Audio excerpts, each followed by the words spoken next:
అనురాగ తోరణం రెండవ భాగం. రోజులు గడిచిపోతున్నాయి. అతను మంజులకు ఎంత దూరంగా ఉండాలని ప్రయత్నిస్తున్నాడో మంజుల అతనికి అంత దగ్గర కావాలని ప్రయత్నిస్తోంది. ఒకరోజు ఏదో పండగ సందర్భంగా సెలవు రావటంతో వినోద్ ఇంట్లోనే ఉన్నాడు. సాయంత్రం 4 గంటలైంది. పండగ రోజుకని వాళ్ళ తాతగారు ప్రత్యేకంగా కొని తెచ్చిన మెరూన్ కలర్ పట్టుచీర కట్టుకొని మ్యాచింగ్ జాకెట్ వేసుకుంది. చేతుల నిండుగా మెరూన్ కలర్ మట్టిగాజులు వేసుకుంది. చీర రంగుతో పోటీ పడుతోంది. నుదుట దిద్దుకున్న మెరూన్ కలర్ సింగార్ తిలకం. అద్దంలో తన ప్రతిబింబాన్ని మరోసారి చూసుకుంది మంజుల. తన ప్రతిబింబం తనకే ముద్దొచ్చినట్టు అనిపించింది. నేనింత అందంగా ఉంటాను కదా, ఈ అందం కూడా ఆ ప్రవరాఖ్యుడిలో చలనాన్ని కలిగించలేకపోతుంది అని తనలో తానే అనుకుంది. ఆ చీరలో తనను వినోద్ చూడాలని ఆమెకు చాలా కోరికగా ఉంది. వేగంగా నేరుగా అతని గదికి వెళ్తే నన్ను తేలిగ్గా అర్థం చేసుకుంటాడేమో. మగవాడు ఇలాంటి విషయాలలో చొరవ తీసుకోవాలి కానీ నేనెలా చనువు తీసుకోను? అయినా అతని కోసం నా మనసు ఎందుకు ఇలా చంద్రుని కోసం ఎదురు చూసే చకోరంలా ఎదురు చూస్తుంది? నేను అతన్ని ప్రేమిస్తున్నానా? అసలు ప్రేమంటే ఏమిటి? మనసు, శరీరం అన్నీ ప్రేమించిన వ్యక్తి కోసం తప్పించిపోవటమేనా ప్రేమంటే? ఒకరి కోసం ఒకరు ఆరాటపడటం, ఒకరి సహచర్యంలో మరొకరు సంతృప్తి చెందటం, అదేనేమో ప్రేమంటే. ఈ బుద్ధావతారం మీద నుంచి నా మనస్సు మరల్చుకుందామన్నా నా మనస్సు నా మాట వినటం లేదే. అందని వస్తువు మీదనే అభిమానం ఎక్కువంటారు, ఇదే కాబోలు. తన ఆలోచనలకి తనే నవ్వుకుంది మంజుల. ఇంతలో అక్కడికొచ్చిన మా అమ్మగారు, మంజు టిఫిన్ చల్లారిపోతుంది, అబ్బాయిని పిలవమ్మా అంది. మా అమ్మ, అతనెవరు మనమెవరం? అతనంటే నీకెందుకింత ఆపేక్ష? రేపు ట్రాన్స్ఫర్ అయితే అతను మన ఇంట్లో నుంచి వెళ్ళిపోతాడు. అతని మీద ఎందుకంత మమకారం పెంచుకుంటావు? అతనెందుకో నాకు పరాయివాడు అనిపించడమ్మా. ఏ జన్మలో అనుబంధమో అతన్ని మన ఇంటికి చేర్చిందనిపిస్తుంది. అతను వచ్చిన తర్వాత నాకు మీ తాతగారికి కూడా తెరిపిగా ఉంది. నీకు చాదస్తం ఎక్కువ. కాస్త అభిమానంగా మాట్లాడితే చాలు, అంతా నా వాళ్లే అనుకుంటావు. అతనిలాంటి బుద్ధిమంతులు నూటికో కోటికో ఒకరుంటారు. అతని వయసు వాళ్ళంతా ఎంత అల్లరిగా ఉంటారో అతనంత సంసారపక్షంగా ఉంటాడు. మీ తాతగారు అతన్ని మేడ మీది గదిలో ఉండమన్నప్పుడు ఇంట్లో వయసొచ్చిన ఆడపిల్ల ఉంది. ఆయన ఆ విషయం ఆలోచించకుండా అతన్ని ఉండమన్నారే అని భయపడ్డాను. ఇప్పుడు అతను మన ఇంట్లో నుంచి ఎప్పుడు వెళ్ళిపోతాడో అని భయపడుతున్నాను. అది సరే, టిఫిన్ చల్లారిపోతుంది, అబ్బాయిని పిలువు. చూసావా మా అమ్మ, నాకంటే కూడా నువ్వు అతన్నే ఎక్కువగా అభిమానంగా చూస్తున్నావు. నాకు ఇంతవరకు టిఫిన్ పెట్టావా? తెచ్చిపెట్టుకున్న చిరు కోపంతో అంది మంజుల. పిచ్చి తల్లి, నువ్వు నా ప్రాణంలో ప్రాణానివమ్మా. మంజులని అక్కున చేర్చుకుంటూ అంది. అతని గదికి ఎలా వెళ్దామా అని ఆలోచిస్తున్న ఆమెకు అందుకు తగిన కారణం దొరికేసరికి ఒక్క ఉదుటున లేచి అతని గది దగ్గరకు వెళ్ళింది. తలుపులు తెరిచే ఉన్నాయి. అప్పుడే స్నానం చేసి బాత్రూంలో నుంచి బయటకు వస్తున్నాడు వినోద్. టవల్ మాత్రం చుట్టుకున్నాడు. విశాలమైన అతని ఎద మీద నీటి బిందువులు ముత్యాల్లా మెరుస్తున్నాయి. మంజులను చూసి తడబాటుగా మరో గదిలోకి వెళ్ళి లుంగీ కట్టుకొని భుజాల చుట్టూ టవల్ కప్పుకొని వచ్చాడు. టిఫిన్ చల్లారిపోతుందట, మా అమ్మగారు మిమ్మల్ని త్వరగా రమ్మన్నారు. మీరు మాత్రం కాదు, అవునా అన్నాడు చిలిపిగా. ఆ మాత్రం అర్థం చేసుకోలేదేం? నాకు ఇష్టం లేకపోతే ఈయన గారిని పిలవటానికి నేనెందుకు వస్తాను? ఏమండి, మీకంటే చిన్నదాన్ని, నన్ను పేరుతో పిలవండి అంది. అలాగే, మొదట మిమ్మల్ని పేరుతోనే పిలవాలనుకున్నాను, కానీ మా అమ్మగారు మీకు కోపం ముక్కు మీదే ఉంటుందని, మీకు కోపం వచ్చిన మరుక్షణమే నేను గది ఖాళీ చేసి వెళ్ళిపోవాలని చెప్పారు. ఒంటరిగా మగాడికి అద్దెకు రూమ్ దొరకడం ఎంత కష్టమో మీకు తెలియదు. అందుకే మీతో మాట్లాడాలంటేనే నాకు భయం. ఏం మాట్లాడితే ఏం కోపం వస్తుందోనని అన్నాడు హాస్యంగా నవ్వుతూ. మా అమ్మగారు చెప్పారు, ఆమె మాటను వేదవాక్యంలా మీరు నమ్మారు, అవునా? అందులో అబద్ధమేముంది? ఇంట్లో ఉన్నంతసేపు పని మనిషి మీదనో మా అమ్మగారి మీదనో చిరుబుర్లాడుతూనే ఉంటారు. ఇప్పుడు మీరు త్వరగా కిందికి దిగి రాకపోతే టిఫిన్ చల్లారిపోయిందని ఆమె నా మీద ఎగిరిపడుతుంది అంటూ మెట్లు దిగి కిందికొచ్చింది మంజుల. ఆమె వెనకే అతను కూడా వచ్చాడు. మా అమ్మ, నాకు ముక్కు మీదే కోపం ఉంటుందని ఈయన గారికి చెప్పావా? ఆమె భుజాల చుట్టూ చేతులు వేస్తూ అంది గారంగా మంజుల. కాస్త టీ చల్లారిపోతే చాలు విసిరి పని మనిషి ముఖాన కొడతావు. నీకు కోపం తక్కువంటే ఎవరు నమ్ముతారు తల్లి? నిండుగా మంజుల వంక చూస్తూ అన్నది. ఇద్దరికి టిఫిన్ ప్లేట్లు అందించి టీ కలపటానికి వంటగది వైపు వెళ్ళింది మా అమ్మగారు. ఒక్కరోజు ఆఫీస్ లేకపోతేనే బోర్గా ఉంటుంది నాకు. నేను ఆదివారం ఎప్పుడొస్తుందా అని సోమవారం నుంచి ఎదురు చూస్తుంటాను. కాలేజీకి వెళ్ళే పనుండదని. మనిద్దరి అభిప్రాయాలు ఏ విషయంలోనూ కలవవు. మనిద్దరం ఉత్తర దక్షిణ ధృవాల్లాంటి వాళ్ళం. అందుకే ఇన్ని రోజులైనా మనిద్దరం కనీసం మంచి స్నేహితులమైనా కాలేకపోయాం అంది దిగులుగా.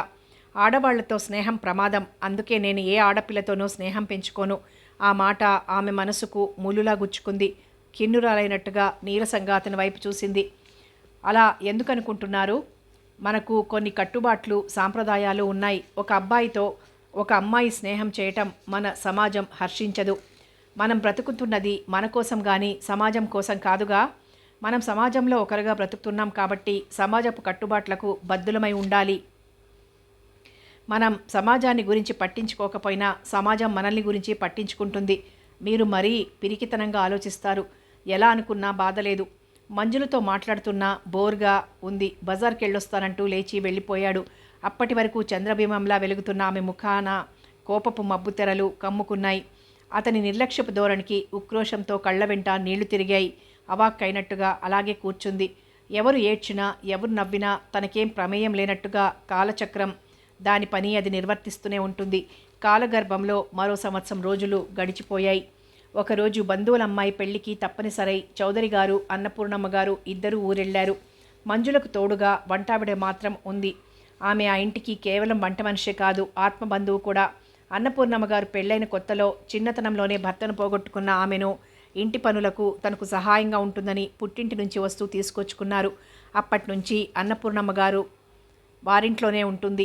ఆమెకు మంజులంటే అపరిమితమైన ప్రేమ.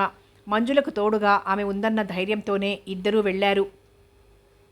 సాయంత్రం 5 గంటలైంది. వినోద్ కోసం ఎదురుచూస్తూ బాల్కనీలో కుర్చీలో కూర్చుంది మంజుల. అప్పుడే ఆఫీస్ నుంచి వచ్చిన వినోద్ బట్టలు కూడా మార్చుకోకుండా వచ్చి మంజులకు ఎదురుగా ఉన్న కుర్చీలో కూర్చున్నాడు. ఏ మూడ్లో ఉన్నాడో ఈరోజు పిలవకుండానే వచ్చి కూర్చున్నాడు అనుకుంది. ఆ సంతోషంతో ఆమె కళ్ళు దీప్తివంతమయ్యాయి. మీకోసమే ఎదురుచూస్తూ కూర్చున్నాను. ఎందుకో సినిమాకు వెళ్దామని. మనిద్దరం కలిసా? ఆశ్చర్యంతో అతని కళ్ళు పెద్దవయ్యాయి. నీకెంత ధైర్యం అన్నట్లుగా చూశాడు ఆమె వైపు. మరేం చెయ్యను, ఎన్ని రోజులు గడిచినా మీరు నన్ను నా ప్రేమను అర్థం చేసుకోలేదు. అందుకే మీరెలాగూ ఇటువంటి విషయాలలో చనువు తీసుకోరు కాబట్టి నేనే చొరవ తీసుకున్నాను. ఇప్పటికైనా నా కళ్ళలో ప్రతిఫలిస్తున్న కోరికను అర్థం చేసుకోండి అని చూపులతోనే సమాధానం చెప్పింది.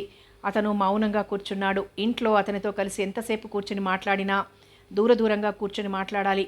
సినిమా చూడాలి అన్న కోరిక కాదు, అతనితో కలిసి సినిమాకి వెళ్ళాలని. అప్పుడు పక్కపక్కనే కూర్చోవచ్చు. సినిమా చూస్తూ అతని భుజం మీద తలబాల్చవచ్చు.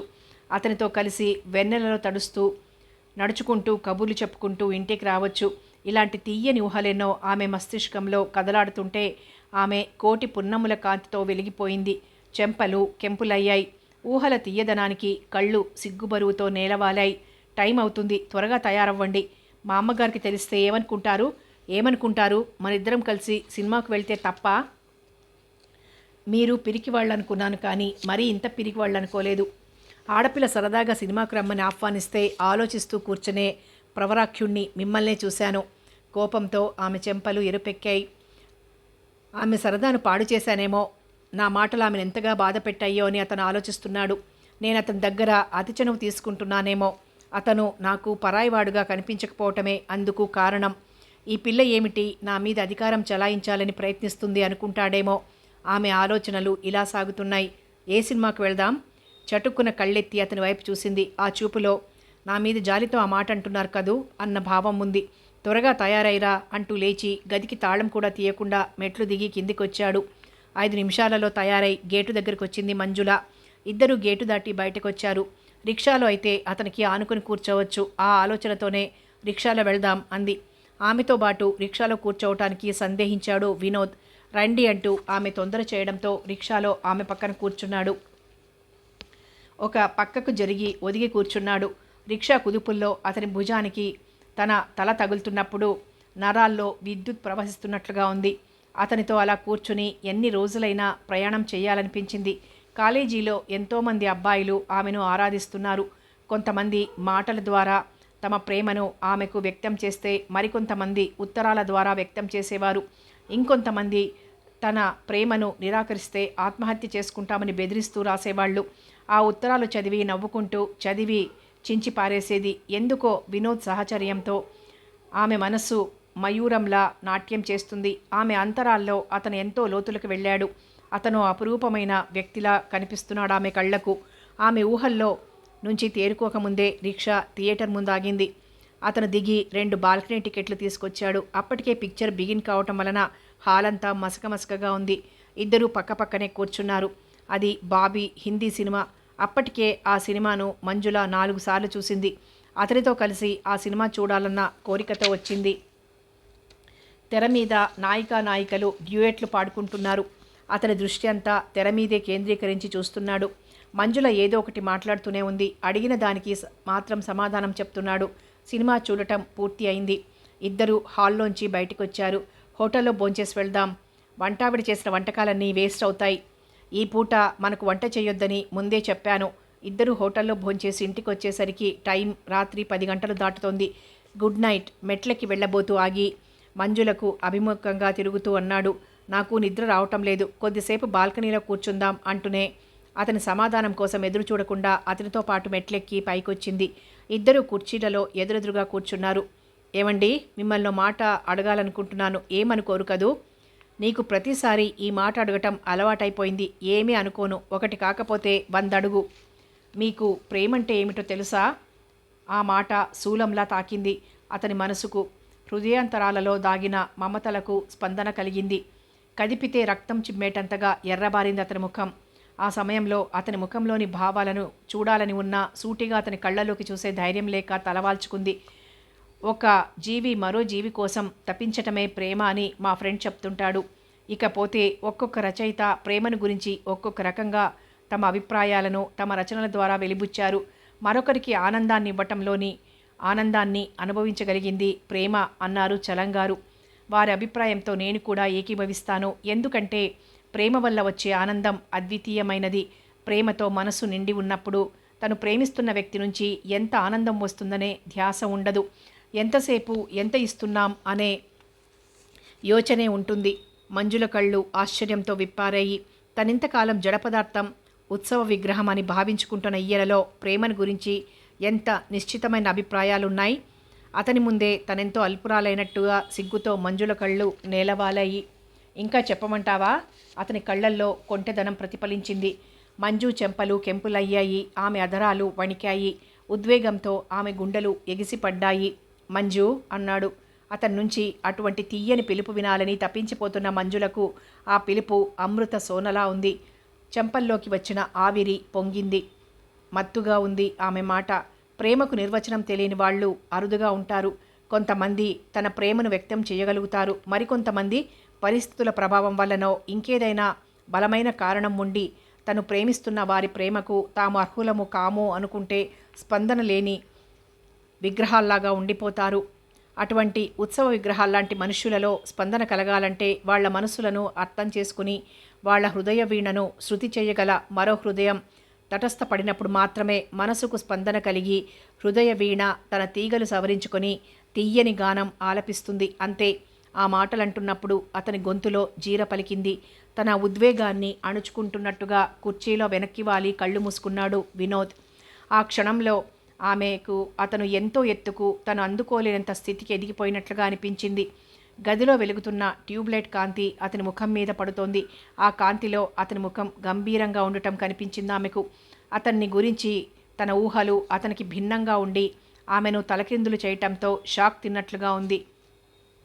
బొమ్మలా అతని వైపు చూస్తూ కూర్చుంది. అతను కుర్చీలో ముందుకు వంగి కూర్చున్నాడు. మంజు మృదువుగా పిలిచాడు. మంజుల కళ్ళెత్తి అతని కళ్ళల్లోకి చురుగ్గా చూసింది. 4 కళ్ళు ఒక్క క్షణం కలుసుకున్నాయి. ఆమె చూపులు అతని చూపుల్లో చిక్కుబడిపోయినట్టుగా నిలిచిపోయాయి. చాలా రాత్రైంది, వెళ్ళి నిద్రపో మంజు అన్నాడు వినోద్. అతని మాటల్లో మృదుత్వం, లాలన, అనురాగం అన్నీ ఇమిడి ఉన్నాయి. నాకొక్కదానికే కింద గదుల్లో పడుకోవాలంటే భయంగా ఉంది. మీరు కూడా కిందికొచ్చి వరండాకు ఆనుకునున్న గదిలో పడుకోండి అంది. ఆమె కళ్ళల్లో భయం కొట్టొచ్చినట్టుగా కనిపిస్తోంది. నేను బట్టలు మార్చుకొని వస్తాను పదా అన్నాడు. ముందు గదిలో అతనికి మడత మంచం వేసి తెల్లటి ఇస్త్రీ దుప్పటి పరిచింది. కిటికీలు తెరిచి పరదాలు లాగింది. సీలింగ్ ఫ్యాన్ ఆన్ చేసింది. ట్యూబ్లైట్ కాంతిలో గుమ్మాలకు వెళ్లాడుతున్న తెరలు, కిటికీలకున్న పరదాలు అన్నీ తెలుపువే కావడంతో ఆకర్షణీయంగా ఆహ్లాదకరంగా ఉందా గది. అతను పైజామా లాల్చి వేసుకుని వచ్చాడు. ఎత్తుగా బొద్దుగా అందంగా ఉండే అతనికి ఆ బట్టలు మరింత అందాన్నిచ్చాయి. విశాలమైన అతని వక్షస్థలం మీద ఒక్క క్షణం తలవాల్చగలిగితే ఆ అదృష్టం ఎప్పటికైనా నన్ను వరిస్తుందా? అతని గుండెల మీద పడుకుని ఒత్తైన అతని క్రాఫ్లో వేళ్లు జొనిపి అతని కళ్ళల్లోకి చూస్తూ కబులు చెప్పే క్షణం ఎప్పుడొస్తుంది? అందమైన రూపం, రూపానికి తగిన పర్సనాలిటీ, ముఖంలో గంభీరత, టీవీ, హుందాతనం అన్నీ సమపాళ్లల్లో కలిసినట్టు వినోద్ లాంటి వాళ్ళు మగవాళ్లలో అరుదుగా కనిపిస్తారు. నా మనసంతా అతనే ఆక్రమించి ఉండటం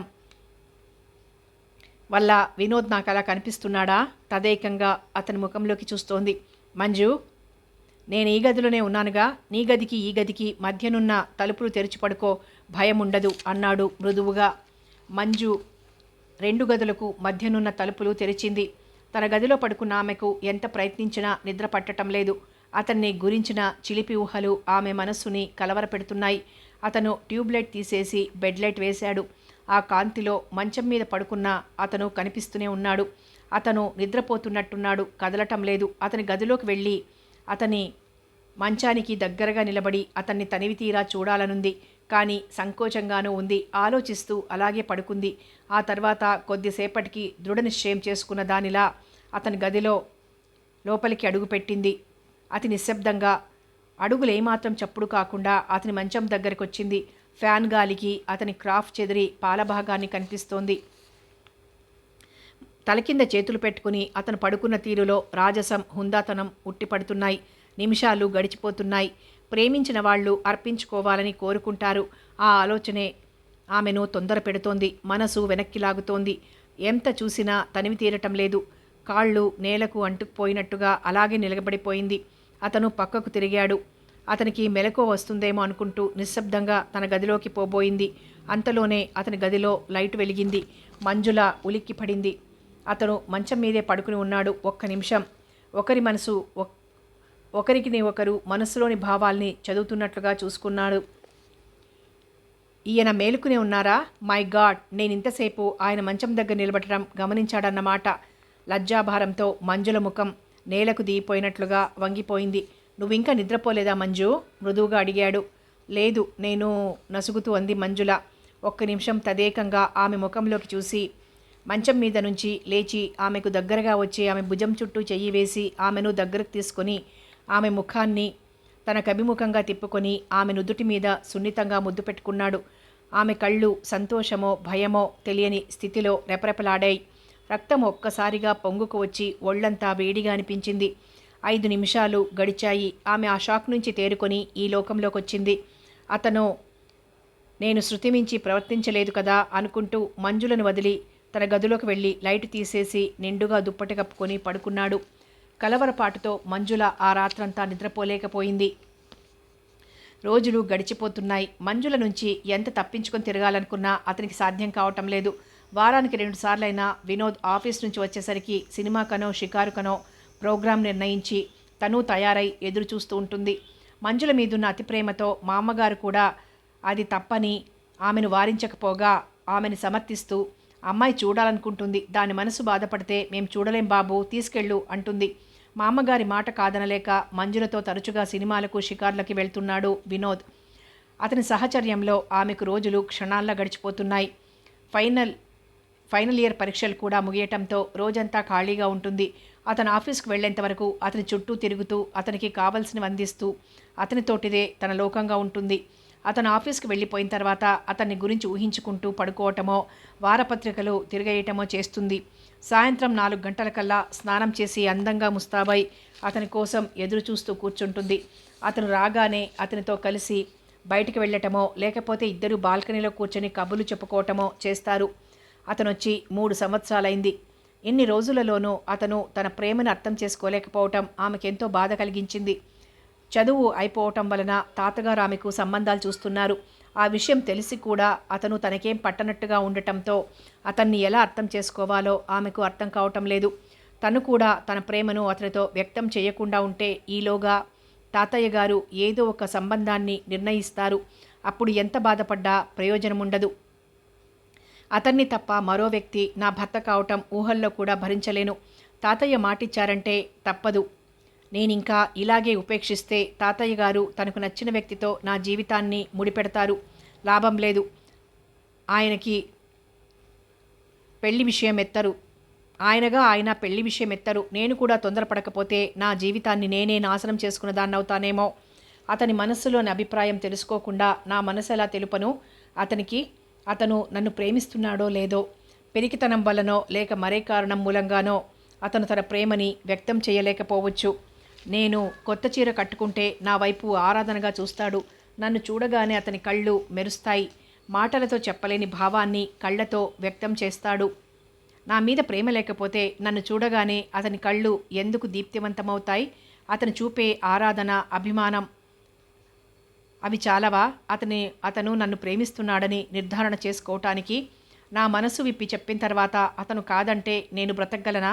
ఎన్ని జన్మలకైనా అతని కోసం వేచి ఉంటాను గాని మరో మగవాడిని పెళ్లి చేసుకోలేను.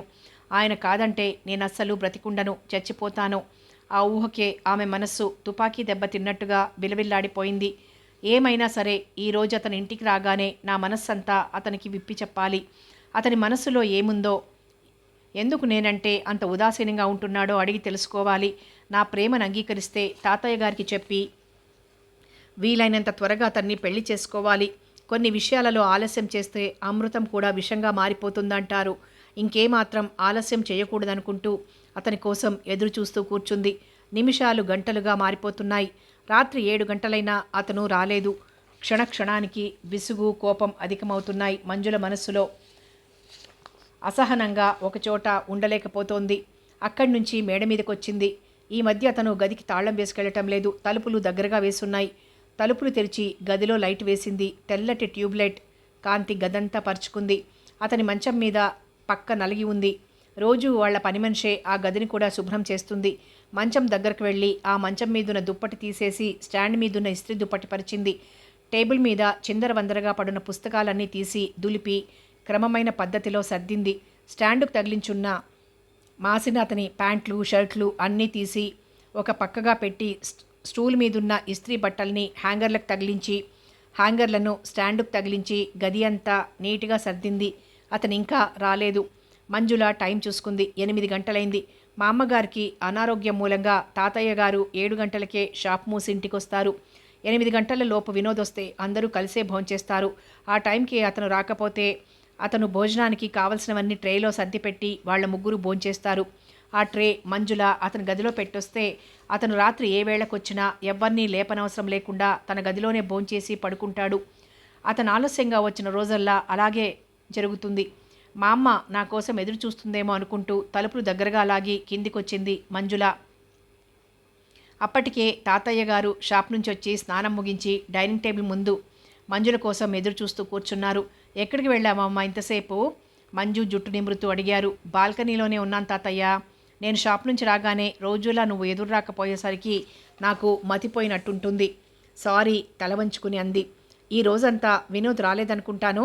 ఈ మధ్య 4 రోజుల నుంచి ఆలస్యంగా వస్తున్నాడు వడ్డిస్తూ అన్నారు మా అమ్మగారు. అతను చేసేది వ్యాపారం కాదు, ఉద్యోగం. ఆఫీస్లో పని ఎక్కువగా ఉందేమో, అందుకే ఆలస్యం అవుతుంది. ఇటువంటి బుద్ధిమంతుణ్ణి నేనెక్కడా చూడలేదు. తాతగారి కంచంలో పులుసొడ్డిస్తూ అన్నారు మా అమ్మగారు. రోజులో ఏదో ఒక టైంలో అతని గురించి పొగడటం మా అమ్మకు అలవాటైంది అంది మంజుల నవ్వుతూ. అది పొగడత కాదమ్మా, నిజం. అతను వచ్చిన తర్వాత షాపు లెక్కలన్నీ ఆదివారం పూట కూర్చొని అతనే చూస్తున్నాడు. మన ఇంట్లో ఒక మనిషిలా కలిసిపోయాడు. అతను 2 రోజులు ఆఫీస్ పని మీద ఏదైనా ఊరెళ్తే నాకే ఎంతో బాధ అనిపిస్తుంది అన్నారు తాతగారు. వాళ్ళిద్దరూ అతని గురించి అంత గొప్పగా మాట్లాడుకుంటుంటే సంతోషంతో మంజుల మనసు నిండిపోయింది. మా అమ్మ అని అతను పిలుస్తుంటే స్వంత మనవడే నన్ను అలా పిలుస్తున్నాడనిపిస్తుంది అన్నారు మా అమ్మగారు నవ్వుతూ. భోజనాలు సాగాయి. తాతయ్య గారు తన గదిలోకి వెళ్ళారు. మామగారికి కూడా భోంచేయగానే నిద్రపోవడం అలవాటు. వంట మామగారు భోంచేస్తున్నారు. వినోద్ భోజనం సర్దిపెట్టిన ట్రే తీసుకుని మంజుల అతని గదిలోకి వచ్చింది. ట్రే టేబుల్ మీద పెట్టి కుర్చీ టేబుల్ ముందుకు లాగి అతని మంచం మీదకి వెళ్ళి పడుకుంది. ఆ మంచం మీద పడుకుంటే అతన్ని హత్తుకుని పడుకున్నట్లుగా తీయని అనుభూతి కలిగింది. ఆ అనుభూతిని నెమరు వేసుకుంటూ అలాగే పడుకుంది. టక్ టక్ మన్న అలవాటైన బూట్ల శబ్దం వినిపించింది. అతను వస్తున్నాడు. మంచం మీద నుంచి లేవాలనుకుంది. తీయని అనుభూతి మంచం మీద నుంచి ఆమెను కదలనీయలేదు. బూట్ల శబ్దం బాగా దగ్గరగా వినిపించింది. వింటూ అలాగే పడుకుంది. అతను గుమ్మం దగ్గరకొచ్చాడు. మంచం మీద పడుకున్న మంజుల కనిపించింది. అతని కనుబొమ్మలు ఒక్క క్షణం ముడిపడ్డాయి. అంతలోనే ఏదో అర్థమైనట్టుగా అతని కళ్ళు మెరిశాయి. చిరునవ్వుతో అతని పెదవులు విచ్చుకున్నాయి. అతని చూపులు ఆమె అణువణువును స్పృశిస్తున్నాయి. అతని చూపులు విద్యుత్ తరంగాల్లా సోకుతున్నాయి ఆమెకు. ఫ్యాన్ గాలికి ఆమె పైట చెంగు దాని స్థానాన్ని తప్పింది. ఆమె యవ్వన సంపద అతని కనులకు విందు చేస్తుంటే అతని చూపులు అక్కడే అతక్కుపోయాయి. అది గమనించిన ఆమె తొట్రుపాటుతో మంచం మీద నుంచి లేచింది. ఆమె చూపులు నేలవాలాయి. అతను మౌనంగా స్టాండ్ మీదున్న టవల్ తీసుకుని బాత్రూంకి వెళ్ళాడు. తన ముఖంలో రేగుతున్న భావాలు అతని కంటపడకుండా ఉండాలని చదువుతున్నట్టుగా కుర్చీలో కూర్చొని ముఖానికి పేపర్ అడ్డుగా పెట్టుకుంది. అతను స్నానం చేస్తున్నట్టుగా బాత్రూంలో నీళ్ల చప్పుడవుతోంది. ఎంత రాత్రి అయినా అతని మనస్సులోని విషయం తెలుసుకోవాలన్నట్టుగా పట్టుదలతో అలాగే కూర్చుంది. 10 నిమిషాలు గడిచాయి. అతను బాత్రూంలో నుంచి బయటకు వస్తున్నట్లుగా స్లిప్పర్ల శబ్దమైంది. మంజుల నరాల్లో రక్త ప్రసరణ అధికమైంది. అతను ఆమెకు దగ్గరగా వచ్చి నిల్చున్నాడు. ఆమె లేచి నిలబడింది. అందంగా చెక్కిన బొమ్మలా. నా కోసం ఎదురుచూస్తూ కూర్చున్నావా? అడిగాడు మృదువుగా. అవునన్నట్లు అస్పష్టంగా పలికాయి మంజుల పెదవులు. సారీ, ఆఫీస్లో పని ఎక్కువగా ఉంది, అందుకే 4 రోజుల నుంచి రావటం ఆలస్యమవుతోంది. మంజులకు ఎదురుగా మంచం మీద కూర్చుంటూ అన్నాడు. తెల్లని పైజామా లాల్చీతో అందంగా హుందాగా ఉన్నాడు. ముందు భోంచెయ్యండి. కూజాలోంచి మంచినీళ్లు గ్లాసులోకి వంచి టేబుల్ మీద పెడుతూ అంది. ఆమె కళ్ళల్లోకి ఏదో వెతుకుతున్నట్టుగా చూస్తూ, నువ్వు భోంచేశావా మంజు? అడిగాడు. ఆ ఏకవచన సంబోధనకి ఆమె కళ్ళు విభ్రమంగానూ చూశాయి అతని వైపు. భోంచేశాను అంది. అలసటగా ఉన్న అతని ముఖం చూస్తే ఎంతో జాలేసింది ఆమెకు. టైం 9 దాటుతోంది, భోంచేయండి అంది లాలనగా. అతను భోజనానికి టేబుల్ ముందుకు కుర్చీ జరుపుకొని కూర్చున్నాడు. ఆమె వడ్డిస్తోంది. అతని భుజం మీదకు వంగి మంచినీళ్ళు అందిస్తున్నప్పుడు అనిర్వచనీయమైన ఆనందం, తృప్తిని అనుభవిస్తోంది ఆమె మనస్సు. అతను భోంచేసి మంజులకు ఎదురుగా ఉన్న కుర్చీలో కూర్చున్నాడు. తన మనస్సులోని విషయం అతనికి ఎలా చెప్పాలి, చెప్పిన తర్వాత అతని నుంచి ఎటువంటి సమాధానం వినవలసి వస్తుందో అన్న సంఘర్షణ మొదలైంది ఆమె మనస్సులో. ఏమండి? నసుగుతూ పిలిచింది. చెప్పు మంజు. నేను ఆ పైన చెప్పటానికి సిగ్గు ముంచుకొచ్చింది మంజులకు. సందేహం ఎందుకు మంజు, చెప్పు ప్రోత్సహిస్తూ అన్నాడు. తాతయ్య గారు నాకు సంబంధాలు చూస్తున్నారు. ఇంత సంతోష విషయం చెప్పటానికి ఇంతసేపు సందేహించాలా? తాతయ్య గారు మా అమ్మగారు నీ మీద ఎన్నో ఆశలు పెట్టుకున్నారు. వాళ్ళు ఏం చేసినా నీ మంచి కోరే చేస్తారు. అన్ని విషయాలలోనూ ఈడు జోడు అయిన వ్యక్తిని నీకు భర్తగా నిర్ణయిస్తారు. మంజుల కళ్ళెత్తి అతని వైపు చురుగ్గా చూసింది. అతని ముఖంలో ఎలాంటి భావాలు కనిపించలేదు. అదే గంభీరత, చెక్కు చెదరని ఆ గంభీరతలో అవే నిశ్చలమైన చూపులు. ఆ చూపుల్లో ఆమె దూరం అవుతుందేమోనన్న భయం కానీ, దూరమైతే ఎలా బ్రతకాలి అన్న ఆలోచన కానీ లేవసలు. ఆమె మనసులో చెప్పలేని శూన్యత ఆవరించింది. అతను తనకు అందుతూనే అందనంత దూరంలో ఉంటాడు. నేనే ఆయన జీవితంలోకి ప్రవేశించి అతని జీవితంలో అలముకున్న న్యూనతని, నిర్లిప్తతను తరిమేసి తీయని అనుభూతిని, ఆనందాన్ని ఇవ్వటానికి సిద్ధంగా ఉన్నానని చెప్తున్నా అతని హృదయం నా కోసం ఎందుకు తెరవడు? నన్ను తన జీవితంలోకి ఆహ్వానించటం అతనికి ఇష్టం లేదా? అమావాస్య చీకట్లు ఆమె మనస్సుని ముసురుకుంటే నక్షత్రాల కాంతిలాంటి ఆశ మిణుకుమిణుకుమంటూ మెరుస్తోంది. తాతయ్య గారు నిర్ణయించే సంబంధం నాకిష్టం లేదు. ఎందుకని? నేనొకరిని ప్రేమించాను. పోనీ ఆ విషయం మీ తాతగారితో చెప్పొచ్చుగా. నన్ను ప్రేమించే వ్యక్తి మనసులో ఏముందో తెలుసుకోకుండా తాతయ్య గారితో చెప్పటం మంచిది కాదని ఊరుకున్నాను. ఆ పైన మంజులను మాట్లాడనివ్వటం ఇష్టం లేదు వినోద్కి. ఏమండి, ఒక్క విషయం సూటిగా చెప్పండి. నేనంటే మీకు ఇష్టమేనా? చాలా ఇష్టం. ఎంత? నీ తలకాయంత అన్నాడు వినోద్ నవ్వుతూ. నేను ప్రేమించేది ఎవరినో కాదు, మిమ్మల్నే. ఆ మాటలకు అతను ఆశ్చర్యపోలేదు. మంజుల నోటి నుంచి ఏదో ఒకరోజు అటువంటి మాట వినవలసి వస్తుందని అతనికి తెలుసు. అయితే ఇంత త్వరగా చెప్తుందనేది ఊహించలేదు. మిమ్మల్ని ఎంతగానో ప్రేమించాను అని చెప్పటానికి నాకు మాటలు చాలవు. రాత్రి నిద్రపోయే ముందు ఎంత త్వరగా తెల్లవారుతుందా అనుకుంటానో. ఎందుకో తెల్లవారితే మీ చుట్టూ తిరుగుతూ మిమ్మల్ని చూస్తూ గడపొచ్చు. రాత్రి నన్ను మీ నుంచి దూరంగా ఉంచుతుంది. ఇక ఉదయం 10 గంటల నుంచే సాయంత్రం 5 గంటలు ఎప్పుడవుతుందా అని ఎదురు చూస్తాను. 5 గంటల నుంచి రాత్రి 10 గంటల వరకు మిమ్మల్ని చూస్తూ ఉండొచ్చు. నా మనస్సు, నా శరీరం, చివరికి నా ఊపిరి కూడా మీరే. మీ మాట ద్వారా, చూపుల ద్వారా అయినా నా ప్రేమను అర్థం చేసుకుంటారని 2 సంవత్సరాల నుంచి ఎదురు చూశాను. మీకు అర్థమైనా అర్థం కానట్టు మౌనంగా ఉన్నారో, లేక నిజంగానే అర్థం కాక మౌనంగా ఉన్నారో నాకు అర్థం కాకుండా ఉంది. ఆడపిల్లేమిటి ఇంతగా బరితెగించి మాట్లాడుతుందేమిటి అని ఆలోచిస్తున్నారా? ఆలస్యం చేస్తే మీకు దూరం కావాల్సి వస్తుందేమో అన్న భయంతో సిగ్గు విడిచి నా మనస్సు మీ ముందు పరిచాను. మంజుల వయసు పెట్టే అల్లరిని ప్రేమ అని భ్రమపడటం ఈ వయసులో సహజం. ఆ భ్రమతోనే తొందరపడి తమని తాము అర్పించుకోవటం, ఆ తర్వాత జరిగిపోయిన దానికి పశ్చాత్తాపపడటం కూడా సహజమే. నువ్వు అటువంటి భ్రమలోనే ఉన్నావు. వయసు పెట్టే అల్లరికి ఆవేశానికి నేను బానిస కాదు. ఆవేశానికి నేను బానిసనైతే నా ప్రేమ కోరేవాళ్ళు ఎంతోమంది ఉన్నారు. మీకోసం, మీ ప్రేమ కోసం ఇన్ని రోజులు నిరీక్షణ అవసరం లేదు. మంజు, నాదో చిన్న సలహా. ఆడపిల్ల తను ప్రేమించే మగవాడి దగ్గర కంటే తనను ప్రేమించే మగవాడి దగ్గరే ఎక్కువ సుఖపడుతుంది. నేను నిన్ను అందుకునే స్థితిలో లేను. ఆ అర్హత, అదృష్టం కూడా నాకు లేవు. ప్రాణాలన్నీ నీ మీదే పెట్టుకొని ఒకరున్నారు. తాతయ్య గారు, మామగారు బతుకుతున్నారు. నీ చుట్టూ పెంచుకున్న వాళ్ళ ఆశల్ని నిజం చేయటం నీ బాధ్యత. నా బాధ్యతల్ని గురించి నాకు తెలుసు. బాధ్యతల పేరుతో జీవితాన్ని బలి చేసుకోవటం నాకు ఇష్టం ఉండదు. అలానే ఎందుకు అనుకోవాలి? నీ మంచి చెడులను గురించి వాళ్ళు నీకంటే ఎక్కువగా ఆలోచిస్తారు. ఆ విషయం నాకు తెలుసు. తెలిసే ఇలాంటి పొరపాట్లు చేయటం. అర్ధోక్తిలో ఆగిపోయాడతను. ఇది పొరపాటు కాదు. నా జీవితాన్ని గురించి నేనే తేల్చుకోవడం. సూటిగా చెప్పండి. నన్ను అందుకోవటానికి ఎందుకు సందేహిస్తున్నారు? నేను మీకు తగనా? నాకేం తక్కువ? అందం, చదువు, ఆస్తి అన్నీ పుష్కలంగా ఉన్నాయి. నన్ను కాదనటానికి కారణం చెప్పండి. కారణం చెప్పలేను. నిన్ను అందుకునే యోగ్యత నాకు లేదు, అంతే. కోరి వచ్చానని చులకన భావమా? అంత మాత్రం అర్థం చేసుకోలేని మూర్ఖుణ్ణి కాదు నేను. ఈ డొంక తిరుగుడు వ్యవహారం మానేసి సూటిగా చెప్పండి. ఆమె కళ్ళల్లో నీళ్లు ఉబుకుతున్నాయి. అవి ఏ క్షణంలోనైనా బయటికి రావటానికి సిద్ధంగా ఉన్నాయి. హృదయం ఎవరో బలవంతంగా పిండినట్టయింది. నేను సూటిగానే చెబుతున్నాను మంజు. నిన్ను నా జీవితంలోకి ఆహ్వానించే అర్హత నాకు లేదు. నాలో అతనికి నచ్చని గుణం ఏమిటి? నా అందం అతని మనసుకి స్పందన కలిగించటం లేదా? నా వయసు అతనిలోని కోరికలను రెచ్చగొట్టడం లేదా? కోరి వచ్చిన ఆడదాన్ని కాదనటం పిరికితనం అనిపించుకుంటుంది, కానీ మగతనం అనిపించుకోదు. ఆమె తనను రెచ్చగొట్టడానికే అలా మాట్లాడుతోందని అతనికి తెలుసు. మంజు, నువ్వు నన్ను రెచ్చగొట్టాలని ప్రయత్నించటం వృధా శ్రమ అవుతుంది. చేష్టలకు రెచ్చిపోని మీరు మాటలకు రెచ్చిపోతారని ఎలా అనుకుంటానో అంది కోపంగా. ఆకాశం మేఘావృతమైంది. సన్నగా చినుకులు రాలటం మొదలుపెట్టాయి. వేగంగా వీస్తున్న గాలికి కిటికీ రెక్కలు టపటపా కొట్టుకుంటున్నాయి. వినోద్ లేచి వెళ్ళి కిటికీ రెక్కలు మూశాడు.